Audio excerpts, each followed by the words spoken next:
শুনতে অবাক লাগলেও রাজধানীর বাণিজ্যিক এলাকা মতিঝিলে চলছে নৌকা। কেন্দ্রীয় ব্যাংকের ঠিক পেছনে মাত্র ৫ টাকায় সে নৌকা পারাপার হচ্ছে যাত্রীরা।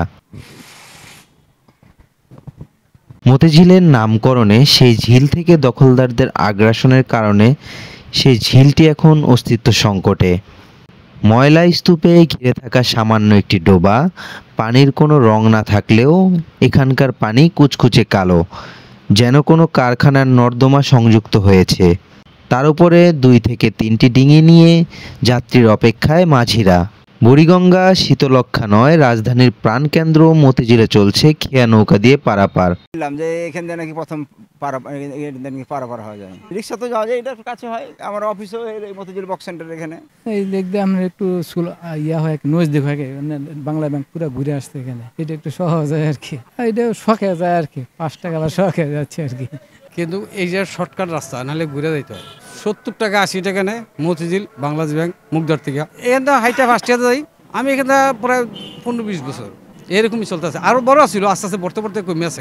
মতিঝিল থেকে দক্ষিণ মুগদা, টিটিপাড়া এবং সাদেক হোসেন খোকা কমিউনিটি সেন্টার সংলগ্ন এলাকায় ধরে রিকশা গেলে খরচ হয় অন্তত ২০ থেকে ৪০ টাকা। নৌকার যাতায়াতে যার খরচ মাত্র ৫ টাকা। সময়ও কমে আসে অনেকটা। বাংলাদেশ ব্যাংকের দক্ষিণ পাশের রাস্তার শেষ মাথায় আসতেই চোখে পড়বে খেয়াঘাট। প্রতিদিন ১.৫ থেকে ২,০০০ মানুষ পারাপার হয় এই ডোবা দিয়ে। ভোর ৬টা থেকে রাত ১১টা পর্যন্ত যাত্রী পারাপার করেন মাঝিরা। নৌকা পারাপারের কথা বললো অনেকদিন, কমসে কম ১৯৫০। ইনকাম তো আগে তো কম হইবি, চতুর্দিকে রাস্তা, আগে তো রাস্তা ছিল নৌকা পারাপার রামকৃষ্ণ মিশন রোড আর কমলাপুরের রোড, রাস্তা ছিল না। ২ মিনিটে মতিঝিল ৫ টাকা দিয়ে, ৪০ টাকা ইয়াতে। আমার দাদা নৌকা চালাইছে, আমার বাবাও চালাইছে, তাড়াতাড়ি যাওয়া যায়, অনেক ঘুরে যাইতে হয় অফিসে, কষ্ট হয়। পুরো ২৩০ শতকের জলাভূমি ছিল।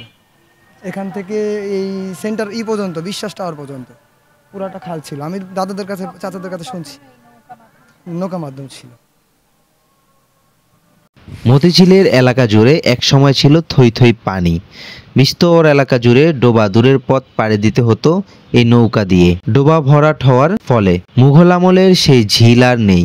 দখলদারদের আগ্রাসনে চারপাশ ছোট হতে হতে এখন পরিণত হয়েছে ছোট কূপে। কমেছে যাত্রী, যার কারণে ভাটা পড়েছে মাঝিদের আয় রোজগারে। আশরাফুল আহমেদ, আজকের দৈনিক।